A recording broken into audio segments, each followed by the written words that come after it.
Soyez fécond veut dire avoir du fruit, être productif, être imaginatif, inventeur. Parce que la vraie fécondité se trouve d'abord en haut, pas en bas. Quand tu es fécond en haut, avant d'être fécond en bas, tu domines.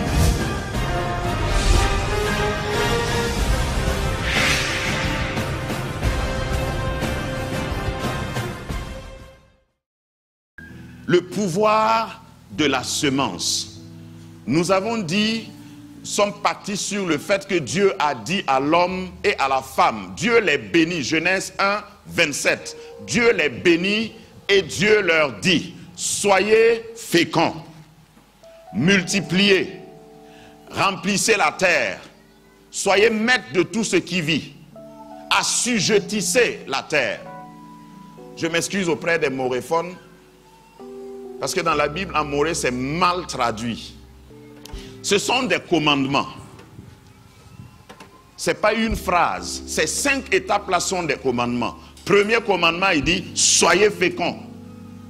Deuxième commandement, il dit, multipliez.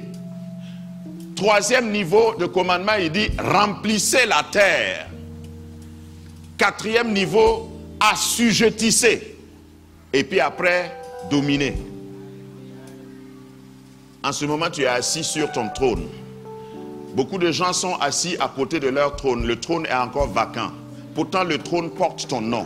Ce que je veux dire ici, malheureusement, à Morée et dans certaines traductions vernaculaires, à Morée, par exemple, c'est dit « Rorim Pididounia ». Ça dit « Faites des enfants et remplissez la terre ». Ce n'est pas ce que le passage dit. C'est des étapes.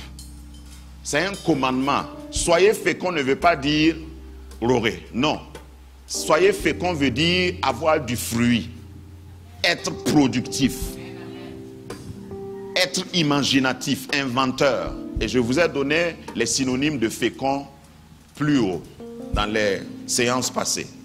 Donc, Dieu en disant soyez fécond, il parle de la semence. Il a déjà mis de la semence en toi.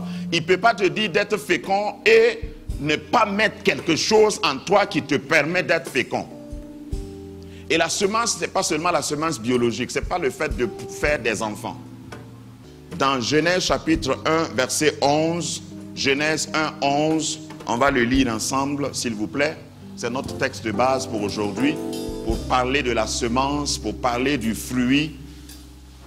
Genèse 1, 11. Puis Dieu dit que la terre produise de la verdure, de l'herbe portant de la semence, des arbres fruitiers, donnant du fruit selon leur espèce et ayant en eux leur semence sur la terre. Et cela fut ainsi. Vous savez que quand Dieu parle, c'est la conclusion. Quand il dit, cela doit être ainsi. Que cela soit ainsi dans ta vie, au nom de Jésus. Reprenez vos places.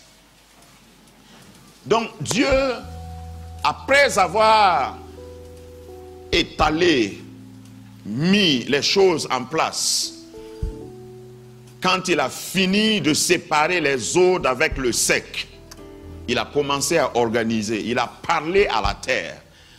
Tout ce que Dieu a créé, Dieu parle à la source de la chose et dit à la source de produire la chose. Quand il a voulu créer les poissons, il a parlé à la source des poissons. Il a dit que les eaux produisent. C'est pourquoi tu ne rencontres pas des poissons en train de se promener sur le goudron. S'il sort de l'eau, il meurt. Tu as déjà remarqué un poisson vivre pendant 1 heure de temps à l'air libre? Il ne peut pas. Parce qu'il faut qu'il s'attache à sa source. Quand il voulait créer l'espèce végétale, il s'est adressé à la terre. Il a dit que la terre produise. C'est pourquoi les arbres ne se promènent pas sur le goudron.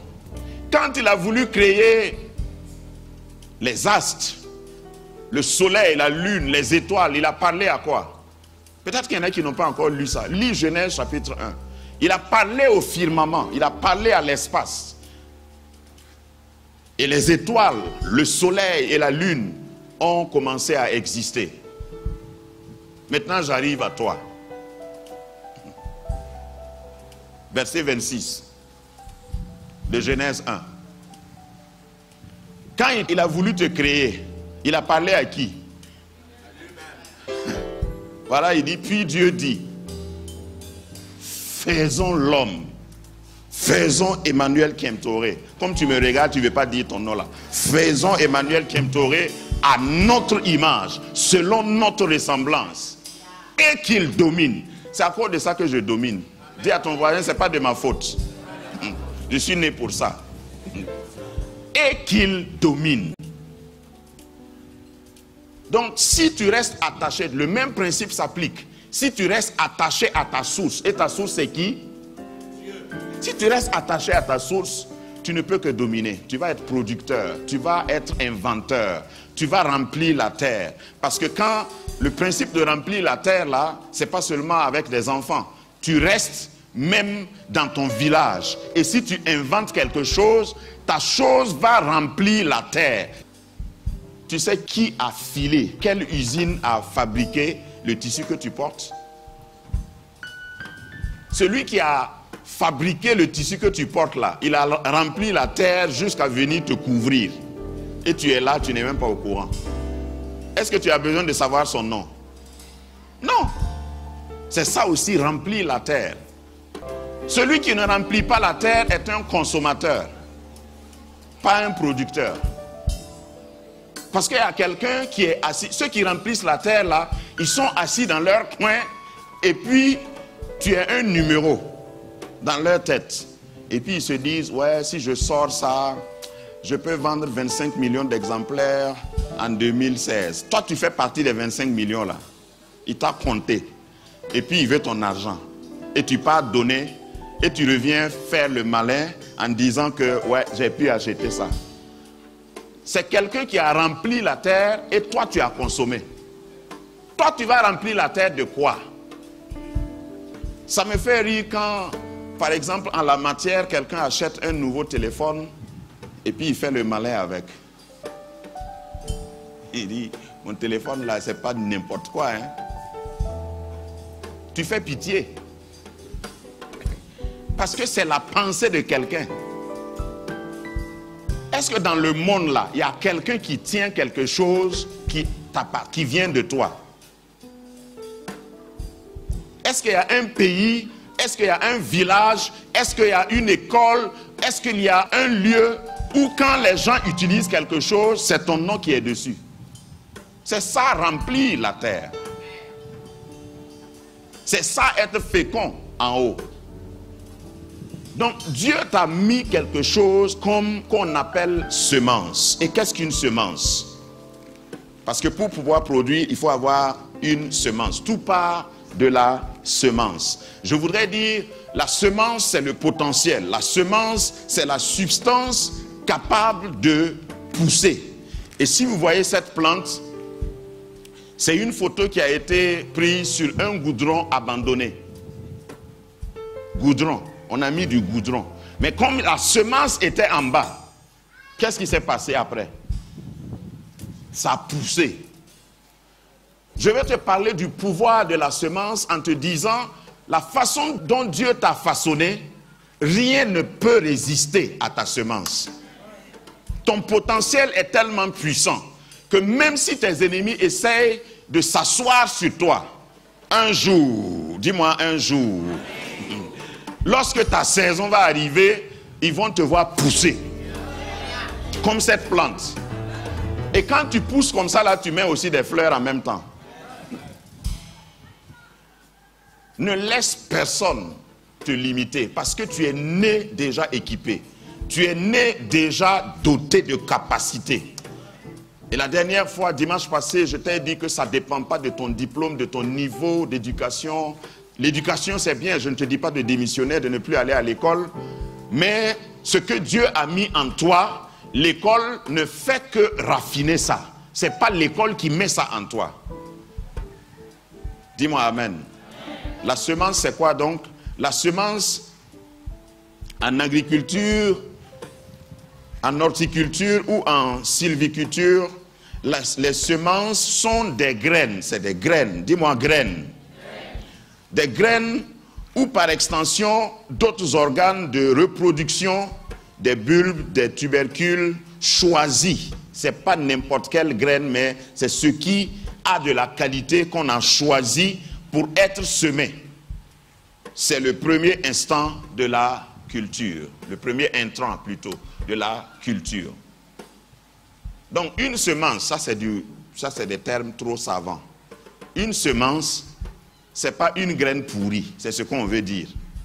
Si tu n'as pas compris, semence là veut dire grain choisi. Si tu as vécu au village comme moi, quand on finit les récoltes, il y a des épis qu'on met de côté.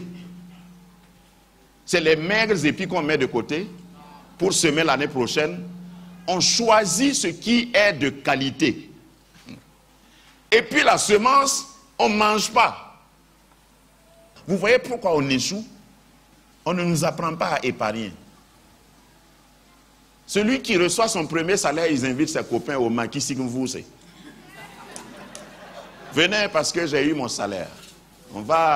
J'offre à boire à tout le monde. Et puis c'est fini. Comment tu peux réussir? Ça c'est manger littéralement, bouffer sa semence. Ton premier salaire, normalement ça ne devrait pas être pour une boisson. Puisque tu ne sais même pas si tu vas survivre le mois prochain. Mais on ne nous enseigne pas ça. Donc la semence, Dieu donne la semence. Et je voudrais que vous suivez un peu mon imagination et l'analogie pour comprendre que Dieu est tellement sérieux à propos d'économie qu'il a donné à Adam la semence pour tout. Regardez le jardin. C'est un seul jardin que Dieu a créé et il a donné à Adam. Normalement, Adam devait se présenter devant Dieu et puis dire, mais papa Dieu, tu ne m'as pas donné des habits. Qu'est-ce que Dieu pouvait dire? Les habits là sont là, mais j'ai mis ça ici. Il pouvait dire, mais Seigneur, j'ai quand même besoin de fauteuil, je vais m'asseoir où?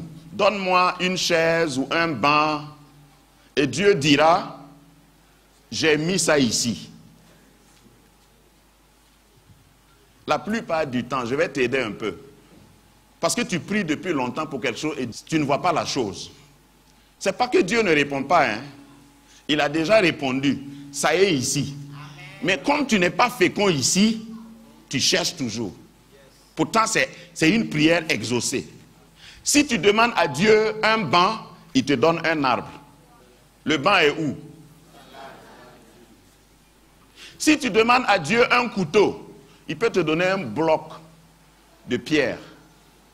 Le fer là est dedans. Tu demandes à Dieu des richesses. Seigneur, je veux être riche. Et puis Dieu te donne un terrain aride. Il n'y a même pas un arbre qui pousse dessus. En bas de la terre aride là, dis-moi, il y a du pétrole. Tu es riche, mais tu ne sais pas. Seigneur, je veux marquer une différence dans ma génération. Ou bien tu peux même être plus radical en disant, Seigneur, le prochain président du Burkina là, je vais être son papa. Et puis Dieu te donne un bébé. Un bébé qui a le rhume tout le temps, quand le palu passe dans le quartier, lui il l'arrête. Hein? C'est-à-dire un bébé maladif. Dis encore, Dia. C'est le président là comme ça. C'est toi qui dois entretenir ce président là parce que c'est une semence.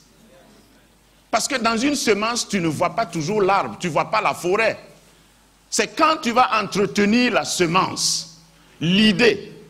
Parce qu'il y a des gens qui ont des idées, sont fertiles en imagination. Cherchez à être fécond. Parce que quand tu es fécond, quand tu vois quelqu'un qui réussit, tu pars vers lui, pas pour lui demander de te donner, mais tu pars lui demander comment tu as fait. Comment tu as fait, s'il te plaît. Comment tu as fait pour réussir. Parce que si tu peux me dire comment tu as fait pour réussir, comme Dieu m'a donné aussi la semence, je vais appliquer et c'est sûr, je vais réussir. C'est pourquoi la Bible dit que Dieu fait pleuvoir sur les bons et sur les méchants.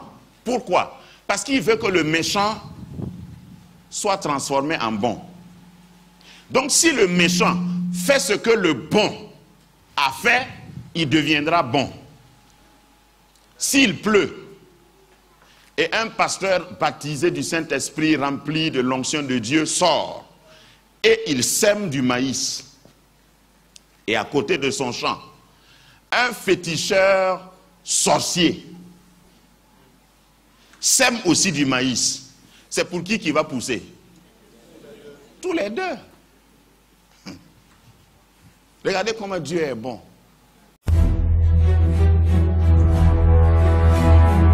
Nous tirons notre fondement de Ésaïe 58, le verset 12, qui dit « Les tiens rebâtiront sur d'anciennes ruines, tu releveras des fondements antiques, on t'appellera réparateur des brèches, celui qui restaure les chemins, qui rend le pays habitable. »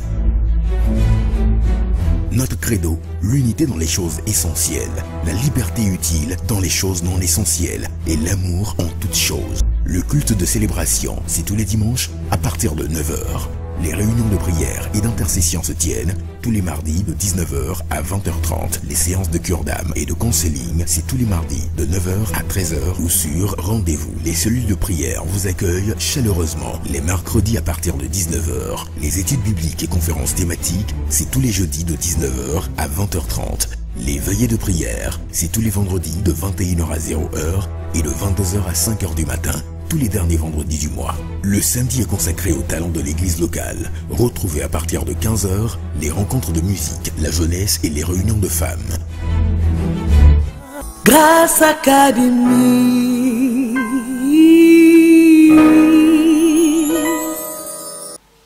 Donc tu as reçu une semence et il t'appartient à toi de savoir comment tu vas gérer la semence. Vous vous rappelez de l'œuf que j'ai présenté dimanche passé, c'est la continuité.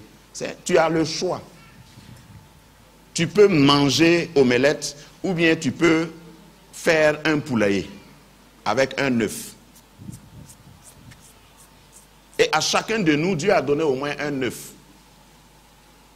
Le pouvoir de l'œuf ne dépend pas de l'œuf, ça dépend de ta tête, de ton choix, de ta détermination.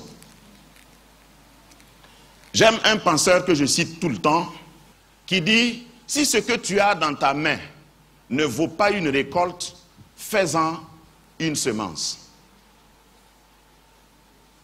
Quelqu'un a compris la pensée? Si ce que tu as dans ta main, et tu as certainement quelque chose dans ta main, peut-être c'est un petit grain qu'on voit à peine dans cette main-là. Si tu décides de manger ça, ça va rester entre tes dents. Tu ne vas même pas savoir que tu as mangé quelque chose. Donc ça ne vaut pas une récolte. Qu'est-ce que tu décides de faire si tu es fécond, si tu regardes le grain? Et moi, je peux même te suggérer, tu peux m'appeler chrétien radical, je te suggérerais en regardant le grain comme dans cette main-là, prie, prophétise sur le grain et va semer. La Bible dit que le minimum que ça peut porter, c'est 30. Si tu pries, ça peut porter 60, 100. Amen. Tu as un grain, tu as une semence. Il te suffira de changer, de voir comment tu vas multiplier ton grain et le transformer en moisson. Parce que chacun de nous ne vient pas au monde avec une moisson. Il est important pour chacun de nous de savoir commencer avec une semence. Au fait, c'est une règle de vie. Commence avec une semence. Dieu t'a donné une semence, Ne regarde pas quelqu'un d'autre, ne convoite pas ton voisin qui a une moisson. Commence avec ta semence et continue. Même dans le domaine du ministère, c'est la même chose. C'est la même chose. Même si Dieu t'a appelé pour que tu sois un pasteur, prends le titre que tu veux. Mais si tu ne sais pas appliquer le principe de la semence, tôt ou tard, tu seras déçu.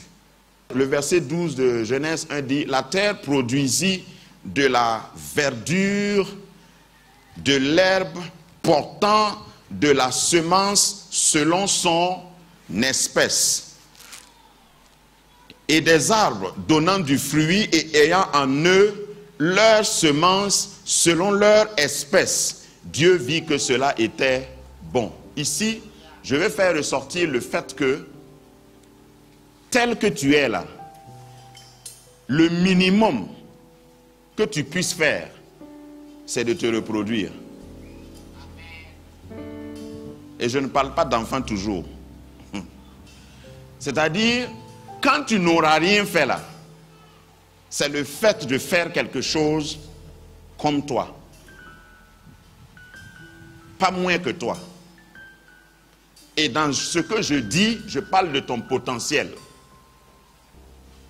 Dis à ton voisin, je suis déjà programmé pour réussir. Dieu a déjà mis en toi quelque chose qui te ressemble. Il y a des gens qu'on cherche pour qu'ils racontent seulement leur histoire. C'est toi. Tu es un candidat. Si tu ne laisses pas tes fruits pourrir, si tu sais et tu connais le principe des fruits, et je vais terminer par un autre principe dans 2 Corinthiens chapitre 9, à partir du verset 9. Selon qu'il est écrit, il fait des largesses. Il a donné aux indigents. Il est mis pour Dieu. Ok? Il a donné aux indigents. Sa justice subsiste à jamais. Celui qui fournit la semence aux... Suivez bien. Je veux que tout le monde dise ce qu'il voit. Celui qui fournit la semence aux... Ok. Et du pain pour sa... Vous fournira et vous multipliera quoi? Et il augmentera les fruits de votre justice.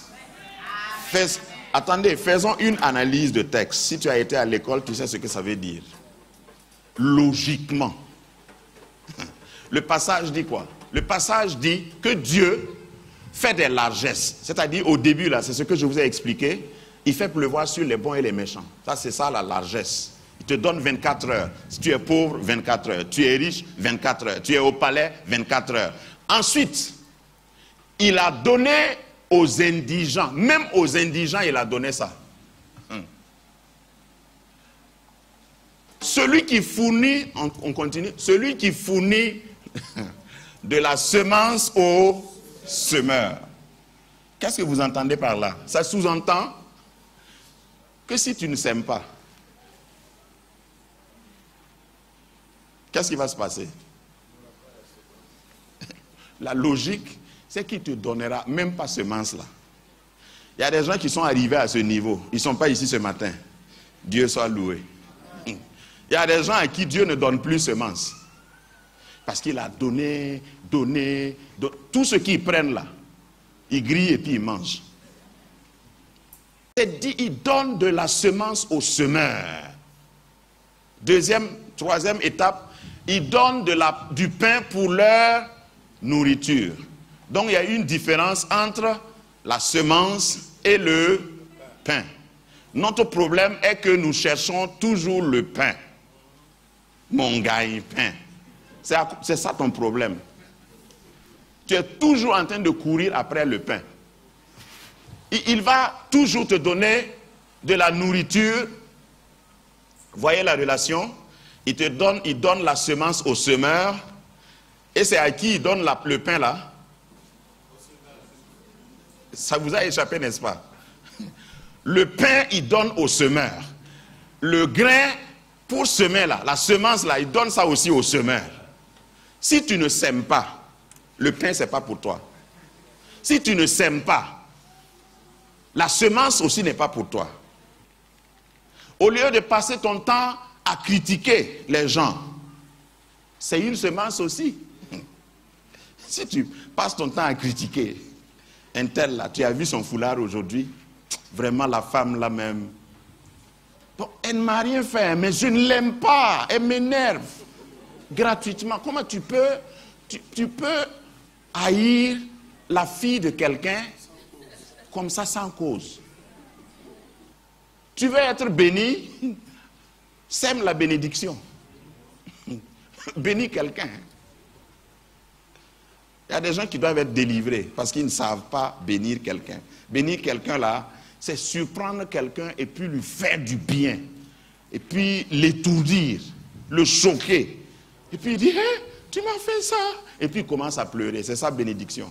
Bénédiction là, c'est pas acheter sandwich de 50 francs, couper en deux et puis donner un morceau. Regarde, ça te suffit pas, ça suffit pas à celui que tu as. Ça, c'est pas bénédiction. Faut laisser les gens ici. Ça, c'est pas bénédiction.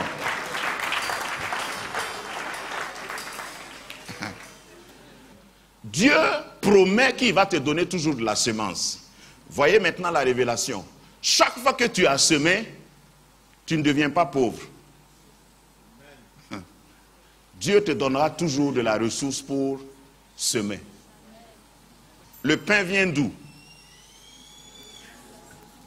Le pain vient des grains. C'est un processus que le pain a suivi pour devenir consommable, pour devenir pain. Mais ici, on veut te dire que ce qui est semence là, ce n'est pas consommable. Ne mange jamais la semence. Laisse la semence suivre le processus. Ce qui veut dire, si tu as un petit salaire, il faut savoir que tout ton salaire là, c'est une semence. Dans le sens que tu dois chercher à investir. Normalement, si tu es né de nouveau, ça c'est ma compréhension de l'évangile, hein, si tu es né de nouveau, tu ne dois pas devenir pauvre au fur et à mesure que tu grandis dans la foi. Ceux qui vous ont prêché cet évangile-là, que quand tu es en Christ, tu dois porter ta croix et suivre le Seigneur, tes épaules deviennent cassées, tes pieds deviennent tordus, parce que tu suis le Seigneur avec une grosse croix. Ils ont menti. Grâce Académie, rebâtir, restaurer, réparer, relever, rendre le pays habitable. Grâce Académie.